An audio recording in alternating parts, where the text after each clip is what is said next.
छत्तीसगढ़ में नक्सलियों के लिए कुछ घटनाओं को अंजाम देना भारी पड़ गया। सुरक्षा बलों के ताबड़तोड़ एक्शन से नक्सली बैकफुट पर हैं। पिछले कुछ दिनों में कई इनामी नक्सलियों ने सरेंडर कर दिया। ये रिपोर्ट आप देखिए।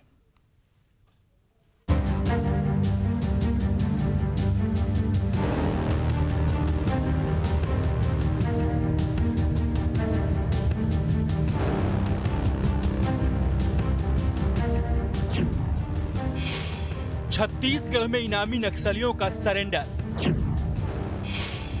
सुरक्षा बलों के दबाव का दिखा असर। बीजापुर, नारायणपुर और कांकेर में नक्सलियों का उत्पात उन पर भारी पड़ने लगा है। सुरक्षा बलों के ताबड़तोड़ एक्शन से नक्सलियों में खौफ देखा जा रहा है। अंदरूनी इलाकों में सर्च ऑपरेशन से नक्सली बैकफुट पर हैं। आलम यह है कि डर से इनामी नक्सलियों के सरेंडर की लाइन लग गई है। सुकमा में 5 लाख की इनामी महिला नक्सली संतो ने समर्पण किया। संतो बस्तर डिवीजन में नक्सली कमांडर थी और कई बड़ी घटनाओं में शामिल थी। इससे पहले सुकमा में ही 2 दिन पहले 4 नक्सलियों ने हथियार डाला था। इनामी चेहरों के सरेंडर से नक्सलियों की कमर टूट रही है। हालांकि पुनर्वास नीति के तहत पहले से इसके प्रयास होते रहे हैं, लेकिन हाल फिलहाल की नक्सली वारदातों के बाद उन पर शिकंजा और कसना शुरू हुआ है। देखिए, ये छत्तीसगढ़ की कांग्रेस की सरकार की सबसे बड़ी उपलब्धि है। जब कांग्रेस की सरकार बनने वाली थी, जब हम लोगों ने चुनाव लड़ा था, घोषणा पत्र में बात कही थी। अन्य प्रदेशों में छत्तीसगढ़ को नक्सलगढ़ के नाम से जाना जाता था, लेकिन सरकार की प्राथमिकता कैसे वहां पर काम करने वाली फोर्स के मनोबल को बढ़ाना है, और मनोबल के साथ साथ में जो लगातार जो योजनाएं बनाई जा रही है उससे वहां के लोगों को फायदा मिल रहा है। जो नक्सली बनने वाले लोग हैं उनमें कमी आ रही है, और जो इनामी नक्सली हैं वो भी अब सरेंडर कर रहे हैं, वो भी अब मुख्य धारा से जुड़ना चाहते हैं। सरकार की योजनाएं ऐसी होती है। केंद्र सरकार ने माननीय प्रधानमंत्री जी के निर्देशों पर माननीय गृह मंत्री जी की जो अडिग इच्छा शक्ति है, कश्मीर में आतंकियों का सर्वनाश करने के बाद अब वो जो भारत की एक बहुत बड़ी इंटरनल समस्या है नक्सलवाद, उसके ऊपर प्रभावी प्रहार किया जा रहा है।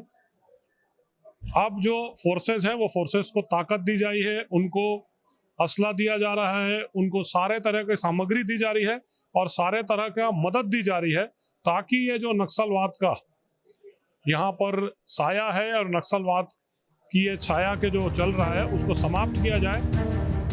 बस्तर में नक्सली लगातार कमजोर पड़ते जा रहे हैं। इसके पीछे सुरक्षा बलों की मेहनत और प्रयास सबसे बड़ी वजह है, क्योंकि अंदरूनी इलाकों में फोर्स की पैठ बड़ी है। जंगली इलाकों में 20 कैंप स्थापित हुए हैं। 4 साल में 54 पुलिस कैंप बनाए गए हैं। नक्सली चारों ओर से घिर गए हैं। नक्सली लगातार कमजोर होते जा रहे हैं। यानी नक्सली अब उस स्थिति में है ही नहीं कि बहुत बड़े हमले को अंजाम दे सकें।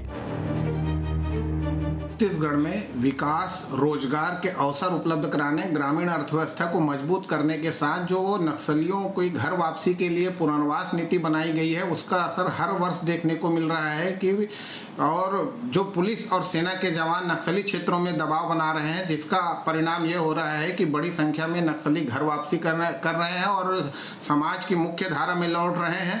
मुझे लगता है कि आने वाले समय में जिस तरह से नक्सलियों की संख्या कम हो रही है, वो एक सीमित क्षेत्र में सिमटते जा रहे हैं, तो आने वाले समय में छत्तीसगढ़ एक नक्सल मुक्त राज्य होगा, इसकी आशा की जा सकती है। आंकड़े बताते हैं कि बीते 4 सालों में 366 मुठभेड़ हुए, जिनमें 178 नक्सली मारे गए, 112 जवान शहीद हुए, जबकि 178 आम लोगों की भी जान गई। 3 साल में करीब 1600 नक्सली हथियार डाल चुके हैं। अब सवाल है कि आखिर ये सब कैसे मुमकिन हो रहा है? तो इसके कई कारण हैं। मसलन गांव में तेजी से विकास के काम हो रहे हैं, ग्रामीण इलाकों में आमदनी बढ़ रही है, स्थानीय लोग पुलिस का साथ दे रहे हैं, नक्सलियों को छिपने का ठिकाना नहीं मिल रहा है, जंगलों में ज्यादा दिनों तक रहना संभव नहीं है, जंगलों में भी सुरक्षा बलों की लगातार चेकिंग चल रही है, नक्सलियों को छिपना मुश्किल हो रहा है, सरेंडर करने वालों को सरकार रियायत देती है, घर वापस आई अभियान कारगर हो रहा है, पुनर्वास होने से नक्सली हथियार छोड़ रहे हैं, परिवार के साथ रहने की इच्छा बढ़ रही है, और इसी दबाव और चाहत में नक्सली सरेंडर भी कर रहे हैं, जिससे उनकी नींव हिल गई है। छत्तीसगढ़ के नक्सल प्रभावित इलाकों में सुरक्षा बलों का अभियान तेज हुआ है। दबाव बढ़ते ही इनामी नक्सलियों ने भी सरेंडर करना तेज कर दिया है। सरेंडर करने से नक्सलियों की जड़ें अब कमजोर होती हुई दिखाई दे रही हैं, लेकिन कमजोर होती हुई इन जड़ों के पीछे का कारण कांग्रेस और बीजेपी अलग अलग बता रही है। दरअसल कांग्रेस प्रदेश सरकार की वाहवाही करते हुए नजर आ रही है, तो बीजेपी केंद्र सरकार की नीतियों को इसका कारण बता रही है। बात करें एक्सपर्ट्स की या जानकारों की, तो उनका कहना है कि ग्रामीण अर्थव्यवस्था मजबूत हुई है, इसलिए नक्सली आत्मसमर्पण कर रहे हैं और ये प्रदेश के लिए अच्छी खबर है। वीडियो जर्नलिस्ट प्रमोद देवांगन के साथ अंकुश शर्मा, न्यूज स्टेट मध्य प्रदेश, छत्तीसगढ़। नक्सलवाद छत्तीसगढ़ में हमेशा से एक बड़ा मुद्दा रहा है, लेकिन विडंबना इस चीज की है कि आज तक तमाम कोशिशों के बावजूद नक्सलवाद पूरी तरीके से खत्म नहीं हो सका। अब इसमें खबर तो यह है कि नक्सलियों को गांव में शरण नहीं मिल रही, ग्रामीण अब इनसे किनारा करने लगे हैं। नक्सलियों के कमजोर होने की एक वजह यह भी है और उम्मीद है कि जिस तरीके से अब नक्सली कमजोर हो रहे हैं, जल्द से जल्द इनका खात्मा पूरी तरीके से कर दिया जाएगा, क्योंकि देश के कई ऐसे राज्य हैं जो उदाहरण के तौर पर छत्तीसगढ़ के सामने हैं, जहां पर नक्सलवाद को जड़ से खत्म कर दिया गया है।